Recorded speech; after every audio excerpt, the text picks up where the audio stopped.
দিনকে করো আঘাত, পয়সা কড়ির নেই তো অভাব, দাও না তো যাকাত। তুমি ইমানদারির বড়াই করো, নেই তোমার ইমান। তুমি ইমানদারির বড়াই করো, নেই তোমার ইমান।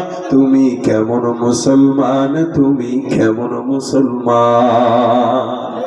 মসজিদ গুলো আছে পাকা হচ্ছে আলহামদুলিল্লাহ, আপনাদের মসজিদও অনেক সুন্দর, কিন্তু ফজরের নামাজে আজকেই দেখেন মুসল্লি কয়জন হয় এটি বললেন। অথচ মাহফিলে এলাকার যারা আসছেন সবাই কিন্তু এলাকায়, এরকম না যে 10 কিলো দূর থেকে আসছেন, হয়তো 2-4 কিলো 5 কিলো সর্বোচ্চ 10-15 কিলো দূর থেকে। আগে মানুষ মাহফিল শুনতে যেত, এখন কম যায়, কারণ প্রত্যেক গ্রামেই মাহফিল হচ্ছে, এখন আর যায় না। কিন্তু দেখেন তো ফজরের নামাজে এই এলাকার মানুষগুলো মসজিদে আসবে না, কিন্তু ওয়াজ শুনবে কিন্তু রাত 11টা-12টা পর্যন্ত। যদি ওয়াজই শুনলো রাত 12টা পর্যন্ত, ফজরটাই না ধরতে পারলো, এই ওয়াজ শোনার চাইতে না শোনা ভালো। এজন্য শুনবো, জানবো, আমল করবো। কি করবো? আমল করবো। আল্লাহ আমল করার তৌফিক দান করুন। আমলটা অনেক বড় জিনিস। এটা হাফেজে কোরআন যদি আমল না করে, তার কোরআনের কোনো দাম নাই, বরঞ্চ ওই কোরআন শিখার কারণে আল্লাহ পাক তার আরো বেশি আযাব দিবে। এজন্য রাসূল হাদিসে বলেছেন, খায়রুল খিয়ারি খিয়ারুল উলামা ওয়া শাররুশ শিরারি শিরারুল উলামা। সমাজের যারা ভালো আলেম নাই সবচেয়ে ভালো, আর সমাজে যদি কেউ খারাপ হয় এরাই সবচেয়ে খারাপ হয়, কারণ ওর ভিতরে কোরআনের জ্ঞান থাকার পরেও ও যখন এলোমেলো করে, তখন এই সমাজে ওর চেয়ে খারাপ আর কেউ থাকে না। আর এই সমাজে কোনো আলেম যদি এলোমেলো অনুযায়ী চলে, তাহলে ওর চেয়ে ভালো আর কেউ থাকে না। ভাইরা আমার, দেখেন একজন কামার, তার আদত কি? আজান শোনার সাথে সাথে কি করতো? কথা কয় না, কি করতো? মসজিদে ফাসাউ ইলা যিকরিল্লাহ ওয়া যারুল বাই', দৌড় দিয়ে আল্লাহর ঘরে চলে যাও, ব্যবসা বন্ধ করে দাও। মনে হবে হয়তো না না না, আরে ব্যবসাটা মাত্র আসছে একটা লোক, আজানটা দিছে, একটু কইরা তারপরে যাই, মনে হবে বরকত হচ্ছে না, কিন্তু এটাতেই বরকত হয়। বিবি ডাক দিয়ে বলে, আমার স্বামীকে আমি এমন অবস্থায় দেখেছি, একদিন আমার স্বামীর কাছে 1 লক্ষ দিনারের একটা ব্যবসা চুক্তি আসলো। এরা আসলো টাকা দেওয়ার জন্য, মাল নিবে। আমার স্বামীকে আমি দেখলাম, আমার স্বামী ওই সময় আজানের শব্দ তার কানে আসার কারণে সাথে সাথে দোকানপাট বন্ধ করে সোজা আল্লাহর ঘর মসজিদে চলে গেল। এই যে ব্যবসায়ীরা, তারা তার থেকে কেনার জন্য আসলো। এরা বললো, ভাই তোমার কাছ থেকে আমি অনেক বিশাল বড় একটা অ্যামাউন্টের মাল নিব, দয়া করে তুমি নামাজে যাও, পরে যাও, আমার সঙ্গে ব্যবসায়ী চুক্তিটা বন্ধ করে যাও, নয়তো আমি তোমার থেকে মাল নিব না। আল্লাহর বান্দা কামার ডাক দিয়া বলে, তুমি সম্পদের মালিক নয়, আসমানের মালিক যদি আমাকে দিতে চায়, তোমার চাইতে 3 ডাবল গুণ আল্লাহ পাক বরকত আমার ঘরে দিয়ে দিবে।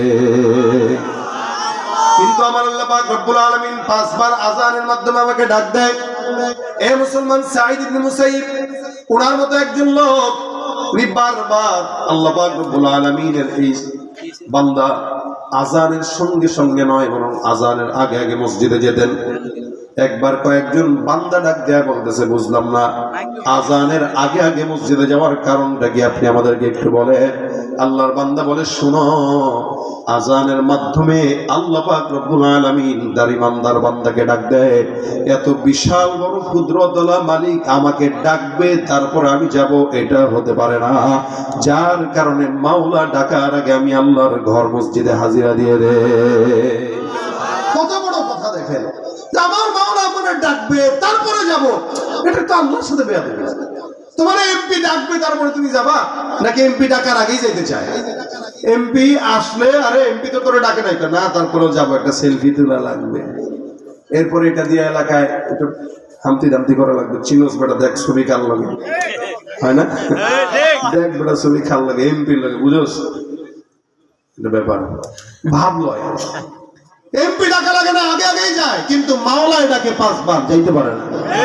কত বড় নিমক খারাপ। এই জন্য আল্লাহর বান্দি ডাক দেয়া বলে, আমার স্বামীকে আমি এই গুণ দেখেছি, কখনো তাকে আমি আযানের পর মসজিদে যেতে দেখি নাই। আযানের আল্লাহু আকবার ধ্বনির সাথে সাথে মসজিদে চলে গেল, যদিও আলেম না।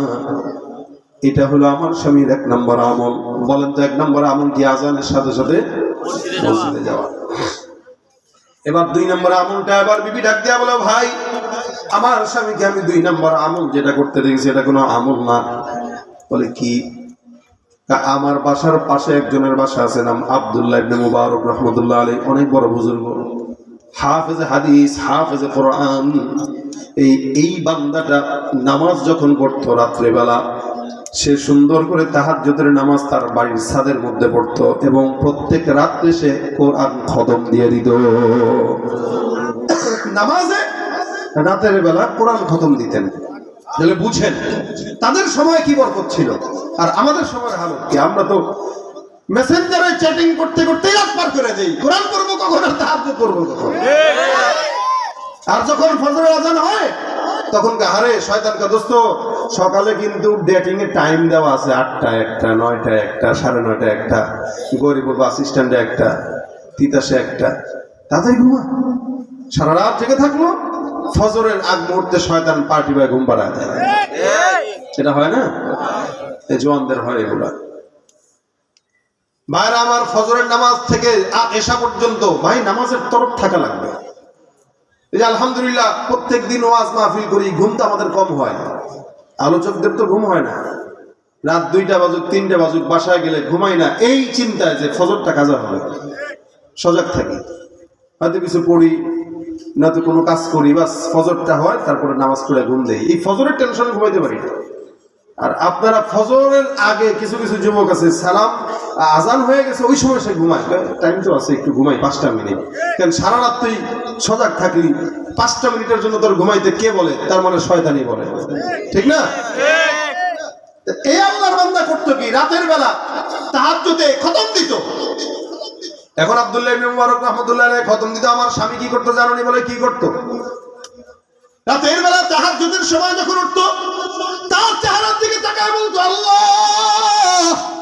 এই আল্লাহর বান্দাটা সারা রাত তাহাজ্জুদের নামাজে কোরআন তেলাওয়াত করে, আমি কত বড় নালায়েক না খানদানা চিজ, আমার কত বড় দুর্ভাগ্য, কোরআন তেলাওয়াত জানি না, হাফেজ কোরআনও হতে পারলাম না। তার মতো কোরআন যদি শিখতাম তাহলে আমিও আব্দুল্লাহ ইবনে মুবারকের মতো রাতে রাতে প্রত্যেকের রাতে 1 খতম কোরআন নামাজের মধ্যে দিতাম। এটা তার আফসোস। এটা কি তার আফসোস? আফসোসটা কি? যে ও 5তলা বিল্ডিং করছে, আমি কেন পারলাম না, এটা না। আফসোসটা কি? ওরে বাপরে, ওর লগে নেতার সম্পর্ক, আমার কিচ্ছু নাই, এটা না।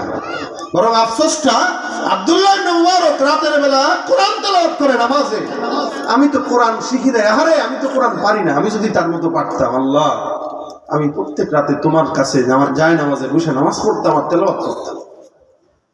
কিন্তু আমার আফসোস আমি না তেলাওয়াত করতে পারি না, আমার আফসোস আমি কোরআন তেলাওয়াত জানি না, পড়তেও জানি না। আল্লাহ রাসূল সাল্লাল্লাহু আলাইহি ওয়াসাল্লাম হাদিসের মধ্যে বলেন, কোন ঈমানদার বান্দা কখনো কখনো নেকের কাজ করতে না পারলেও আফসোসের কারণে আল্লাহ পাক তাকে নেকের সমপরিমাণ সওয়াব দান করে দেয়। মনে করেন একজন বান্দা নেক কাজ করলো, আপনি পারেন নাই, আপনার মনে হলো আরে ও দান করলো আমি দিতে পারলাম না, আফসোস। রাসূল বলেন ও আফসোস করে তার সমপরিমাণ সওয়াব পেয়ে গেছে। ভাই আফসোস বিষয়টা অনেক ভালো জিনিস। কেউ গুনাহের জন্য আফসোস করে, কেউ নেকের জন্য আফসোস করে। যে নেকের জন্য আফসোস করে তো সে নেকের সমপরিমাণ সওয়াব পায়, আর যে গুনাহের জন্য আফসোস করে তার মতো তো কপাল পোড়ার কেউ হতে পারে না। এই জন্য আল্লাহর বান্দা আফসোস করতো, কেন আমি আমার আব্দুল্লাহ ইবনে মুবারকের মতো সুন্দর করে তেলাওয়াত করতে পারলাম না। এবার খাদেম ডাক দিয়া বলে, আমার দিলের ভিতরে এখন বোঝা হয়ে গেল, আপনার স্বামী সাধারণ কামার হওয়ার পর শুধুমাত্র এই 2টা আফসোস, একটা হলো নামাজের, আরেকটা হলো কোরআন তেলাওয়াতের। এই কোরআনের প্রতি তার মহব্বত, ভালোবাসা, প্রেম আর আফসোস আল্লাহর বান্দা আব্দুল্লাহ ইবনে মুবারকের সমপর্যায়ের জান্নাত তাকে দান করে দিয়েছে। এই আফসোসের কারণে আল্লাহ পাক তার জান্নাত দান করছে। এই আফসোস তাকে জান্নাত পর্যন্ত নিয়ে গেছে। এজন্য ভাই যারা কোরআন শিখেন নাই, আফসোস করা শিখেন। হাফেজে কোরআন আলেমদেরকে দেখলে রাগ না হয়ে, চিৎকারি না করে বরং আফসোস করেন, যারা আমিও তাদের মতো হইতে পারলাম না। আমি যদি আলেম হইতে পারতাম তা আমিও দ্বীনের খেদমত করতে পারতাম, আমি যদি আলেম হইতে পারতাম আমিও কোরআনের দরস দিতে পারতাম। আফসোস করেন। আফসোস মানুষকে অনেক দূর পর্যন্ত নিয়ে যায়, আফসোস মানুষকে জান্নাতে নিয়ে যায়। বনি ইসরাইলের একজন ব্যক্তির ঘটনা আছে, তওবার আফসোসের কারণে আফসোস নিয়ে মারা গেছে, করতে পারে নাই। 100টা খুন করছিল, কিন্তু তওবার আফসোস নিয়ে মারা যাওয়ার কারণে আল্লাহ পাক তাকে জান্নাত দিয়ে দিয়েছেন। খুন করছে কয়টা? 100টা। এখানে তো আপনারা একটা করেন নাই, অনেকে করলেও বলবে না, কারণ আমাদের দেশের রাজনীতি তো নোংরা। এই রাজনীতি কইরা এই চাস্তো ভাই মামতো ভাই এ করে ওই দল, ও করে ওই দল, বাস লাখ মার, ওরে মার, ও ওরে মারে, ও ওরে মারে। এর চাইতে নোংরা রাজনীতি আর হতে পারে না। যেই রাজনীতি এলাকায় এলাকায় মারামারি সৃষ্টি করে, দলে দলে মারামারি সৃষ্টি করে, ভাই ভাই মারামারি সৃষ্টি করে, এটা রাজনীতি নয়, এটা নোংরা রাজনীতি। এজন্য এগুলো বয়কট করবেন। রাজনীতির বলি হয়ে আপনার এলাকার কোনো ভাই যেন না মরে, জাহান্নামে যাক করা যারা রাজনীতি করে, কিন্তু আমি তার কারণে আমার ভাইকে মারতে পারি না, এগুলো নোংরামি। ভাইরা আমার, যেটা বলছিলাম, আফসোস মানুষকে জান্নাত পর্যন্ত নাই। সে আফসোসটা গুনাহের জন্য না, নেকের জন্য হওয়া চাই, কোরআনের মহব্বতে হওয়া চাই। আফসোস অনেক ভালো জিনিস। এই কারণে যারা হাফেজ হইতে পারেন নাই তারা আফসোস করেন, যারা নিজের সন্তানকে হাফেজ বানাইতে পারেন নাই তারা নিজের সন্তানকে হাফেজ বানাইতে না পারার কারণে আফসোস করেন। এই জন্য নিজের নাতিকে হইলেও আলেম বানান, কোরআন শিখান। সংসারে এমন একজন মানুষ রেখে যান, যে মানুষটা আপনার অগোচরে, আপনার কবরে দাঁড়িয়ে একটু দোয়া করতে পারবে, এরকম একটা লোক রেখে যান ভাই। এর চেয়ে উত্তম সাদকা, এর চেয়ে উত্তম সম্পদ আর কোনো কিছু হতে পারে না। সবচেয়ে উত্তম সম্পদ একটা নেককার সন্তান। নেককার সন্তান কাকে বলে? যার ভিতরে কোরআন সুন্নাহর জ্ঞান আছে, আমল আছে। এজন্য আল্লাহ বলেছেন, যারা জানে কোরআনের জ্ঞান আর যারা জানে না এরা কখনো সমান নয়, এরা আলাদা। যারা জানে না এরা মূর্খ, আর যারা জানে ওরা দিনদার। কোরআনের জ্ঞান এটা আল্লাহর তরফ থেকে একটা ওহী, এটা নূর। এটা কোনো মানুষের বানানো নয় এবং কোনো মানুষের তরফ থেকে চিন্তার খোরাক নয়, মানব রচিত নয়। দুনিয়ার মানুষ যেটা চিন্তা করে বানায় ওটাতে ভুল থাকে, ধোঁকাও থাকে, কিন্তু আল্লাহ পাক যেটা বানায় সেটাতে কোনোদিন ভুল আর ধোঁকা থাকতে পারে না। দুনিয়ায় আমরা যারা ইঞ্জিনিয়ার হই, ডাক্তার হই, স্কুল কলেজে পড়েন, এগুলা মানবের গবেষণা। মানুষ গবেষণা করে সমস্ত বই বানায়, কিন্তু কোরআনটা কার গবেষণা? আল্লাহর গবেষণা। মানুষের গবেষণায় যখন বিমান সৃষ্টি হয় তখন ওই বিমান ক্রাশ খায়, বিমান ধ্বংস হয়। মানুষের গবেষণায় মোবাইল হ্যাং হয়, মানুষের গবেষণায় হেলিকপ্টার বিধ্বস্ত হয়, মানুষের গবেষণায় রকেট কখনো কখনো বিধ্বস্ত হয়। কিন্তু আল্লাহর গবেষণার কোরআন, কিয়ামত পর্যন্ত এই কোরআন দেখে যদি কেউ চলে, আজীবনের জন্য শান্তি পাবে, অশান্তি কোনোদিন পাবে না। কথা বলেন ঠিক কিনা? ঘরে বলো কিবা রাষ্ট্রে বলো, ঘরে বলো কিবা রাষ্ট্রে বলো, অশান্তি দূর করে শান্তি আনে। সমাধান চাও যদি জীবনে মরণে, ফিরে যাও খুঁজে নাও, চোখ রাখো কোরআনে। ঠিক কিনা? তাহলে সবকিছুর সমাধান দিতে পারে আল কোরআন। এই জন্য কোরআন শিখবো। দিনের জ্ঞান তো শিখছি, যারা কোরআন শিখতে পারেন নাই তাদের জন্য বলছি, আপনারা স্কুলে পড়েন, কলেজে পড়েন, ভার্সিটিতে পড়েন, ব্যবসা বাণিজ্য করেন, রাজনীতি করেন, সব কিছুর ফাঁকে আপনি প্রতিদিন আধা ঘন্টা সময় আল্লাহর জন্য ব্যয় করেন। যে 30টা মিনিট আপনি মসজিদে যাবেন অথবা মাদ্রাসায় যাবেন, যে ওলামা ইকরামদেরকে বলেন, হুজুর আমাদের কিন্তু কোরআন শিখান। ভাই, এই শিখতে শিখতে যদি মারা যান তো ইনশাআল্লাহ আল্লাহ পাক মাফ করবে, জান্নাত দিবে ইনশাআল্লাহ। কেউ যদি শিখতে শিখতেও মারা যায়, শুধু তাই না, নবী বলেন কেউ যদি শিখতে যায় কোরআনকে একটু এলোমেলো করে পড়ে, মানে একটু ভুলভাল পড়ে, আটকে আটকে পড়ে, ওই আটকে আটকে পড়তে গেলেও প্রত্যেকটা অক্ষরে 10টা করে নেকি আল্লাহ দান করবেন। তাহলে আপনারা পড়তে রাজি আছেন না? শিখতে রাজি আছেন না?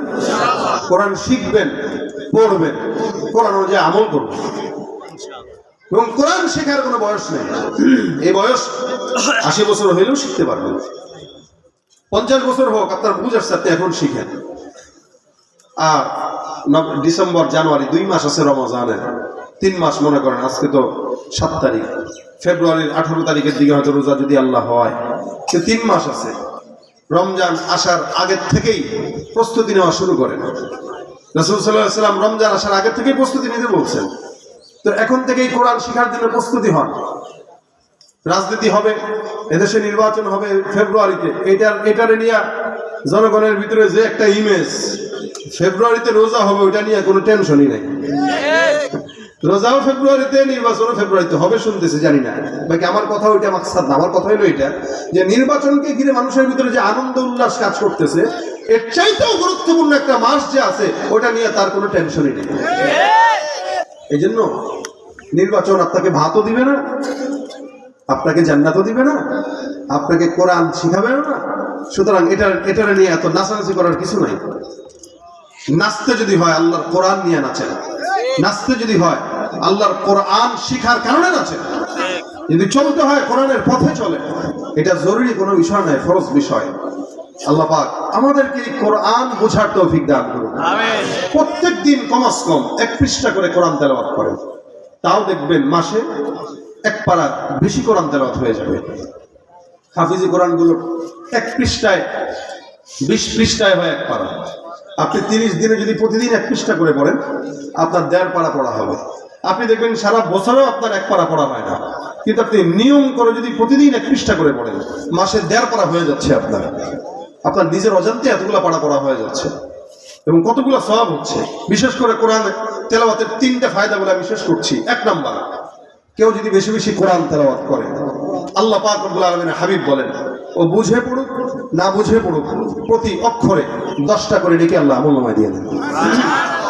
মনে পড়লেন আলিফ লাম মিম, 30টা নেকি হয়ে গেল। 2 নাম্বার, কেউ যদি কোরআন তেলাওয়াত করে তো আল্লাহ পাক রব্বুল আলামিন ওই বান্দার অন্তরের কালো দাগ দূর করে দেন। সুবহানাল্লাহ জোরে বলেন। 3 নাম্বার, কেউ যদি কোরআন তেলাওয়াত করেন তো আল্লাহ পাক রব্বুল আলামিন আল্লাহর সঙ্গে তার তাআল্লুক বাড়ায় দেন। এই 3টা ফায়দা কোরআন তেলাওয়াতের। আমরা এই ফায়দাগুলো নেওয়ার জন্য, হাসিলের জন্য আজকে থেকে নিয়ত করব কোরআন শিখব, আর পারলে পড়ব ইনশাআল্লাহ। আল্লাহ তৌফিক দান করে বলেন আমিন। এই কোরআনের বিরুদ্ধে যদি কেউ থাকে, যদি কোরআনের প্রতি মহব্বত থাকে, তাহলে দেখবেন এই কোরআনের প্রতি মহব্বত থাকার কারণে কোরআন বিরোধী যারা আছে আজীবন তাদের বিরুদ্ধে আপনার অবস্থান থাকবে। শুধু তাই না, যেখানেই নাস্তিক মুরতাদরা থাকবে, কোরআনের প্রেম আপনাকে তাদের বিরুদ্ধে লড়াই করার জন্য হলেও ময়দানে জোর করে নিয়ে যাবে ইনশাআল্লাহ। আল্লাহ পাক আমাদেরকে কোরআনের পক্ষে থাকার তৌফিক দান করুন। যারা বলেন আমিন। আওয়াজ দিয়ে লিল্লাহি তাকবীর, নারায়ে তাকবীর। গোলাম মোস্তফা সাহেবের আগমন, জোরে বলেন না ভাই, গোলাম মোস্তফা সাহেবের আগমন। উনি এই এলাকার গর্ব এবং এলাকার মুরব্বী। এলাকার মাঠ ঘাট, পথ প্রান্তর, ঘর গ্রাম, পাড়া মহল্লা সব